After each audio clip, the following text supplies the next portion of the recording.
28-aprel Xalqaro mehnatni muhofaza qilish kuni. Bu kun 2003-yildan buyon dunyo bo'ylab ish joylarida xavfsizlikni ta'minlashga bag'ishlanib kelinmoqda. Dunyo bo'ylab yiliga 2-3 million kishi ish joyidagi baxtsiz hodisalar va kasb kasalliklari oqibatida hayotdan ko'z yumadi. Sabab intizomsizlik va ishlab chiqarishdagi texnik talablarning buzilishi. Bu faqat statistika emas, yiliga 3 million inson hayoti haqida gap ketmoqda. Shu kabi baxtsiz hodisalar va avariya vaziyatlarini oldini olish maqsadida zavodimizning mehnat muhofazasi va xavfsizlik texnikasi guruhi tomonidan gazga xavfli, olovli, balandlikda ishlash va barcha murakkab turdagi ishlarni bajarishda amaldagi qoida talablarga rioya qilinishi ustidan nazorat olib boriladi. Har seshanba kuni mehnat sharoitlari bo'yicha 3-pog'onali tekshiruv barcha mutaxassislar ishtirokida sexlardagi holat baholanadi. Chorshanba bosh mutaxassis raisligida xavfli obyektlar tekshiriladi. Har bir kamchilik baholanadi va bartaraf etiladi. Bugungi kunda mehnat muhofazasi faqat yo'riqnoma emas, raqamli boshqariladigan tizim darajasiga yetkazilmoqda. Zavod hududida sun'iy intellektga asoslangan video tahlil tizimi joriy etilgan. Hozirgi kunda ichki hududda 27 ta, tashqi hududda 15 ta kuzatuv kamerasi yagona server tizimiga ulangan. Ushbu tizim orqali ishchilarning mehnat xavfsizligi qoidalariga rioya etishi avtomatik tarzda nazorat qilinadi.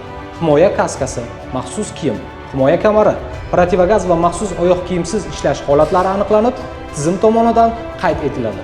Kelgusida kameralar soni 100 taga yetkazilishi rejalashtirilgan. Bu esa xavfsizlikni yangi bosqichga olib chiqadi.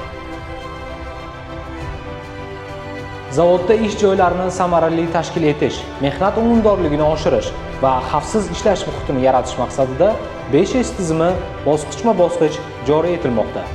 Bu tizim ishlab chiqarishda tartib, tozalik va yuqori samaradorlikni ta'minlashga xizmat qiladi.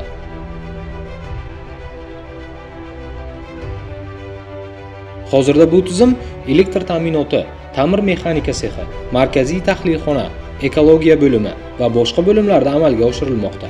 Barcha xodimlar uchun o'quv seminarlari tashkil etilgan. Zavodimizda yangi ishga qabul qilingan xodimlar, stajyor, amaliyotchilar, o'quvchilar va kasb o'rganuvchilar uchun zamonaviy talablarga javob beradigan o'quv poligoni tashkil etildi. Ushbu poligonda barcha qulayliklar yaratilgan bo'lib, ko'rgazmali materiallar, tushuntiruvchi vositalar va o'quv metodik jihozlar bilan to'liq ta'minlangan.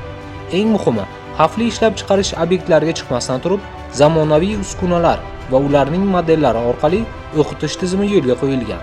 Bu esa o'quvchilarga real ish sharoitlariga yaqin muhitda, biroq to'liq xavfsiz holda tajriba orttirish imkoniyatini yaratadi. Xavfli ishlab chiqarish obyektlarida mehnat qilayotgan ishchi xodimlarga kerakli sharoitlarni doimiy ta'minlash maqsadida sexlarda 33 ta kiyim almashtirish, 110 ta yuvinish va qo'l yuvish, 5 ta umumiy oshxona va sexlarda 56 ta ovqatlanish xonalari, qadoqlangan ichimlik suvi bilan ta'minlash maskani, 240 o'rinli yotoqxona va 14 o'rinli mehmonxona faoliyat ko'rsatmoqda.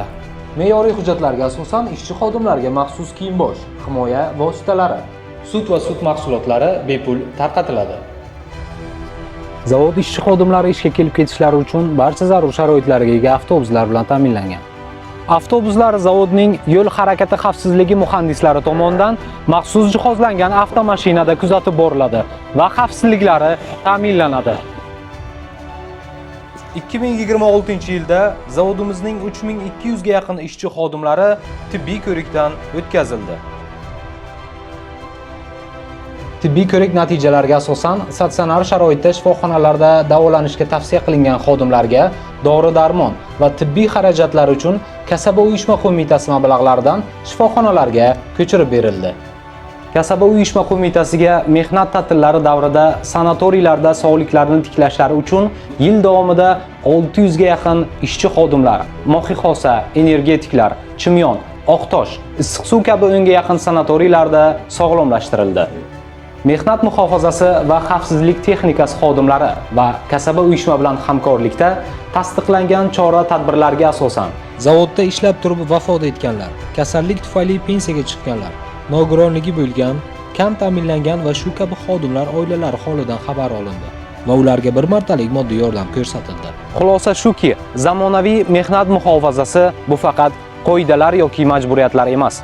Eng avvalo, har bir inson hayoti va sog'ligi barcha boyliklardan azizroq va qimmatliroq ekanini anglashdir. Shu bois xavfsizlik bu tanlov emas, balki eng oliy vazifamiz bo'lishi kerak.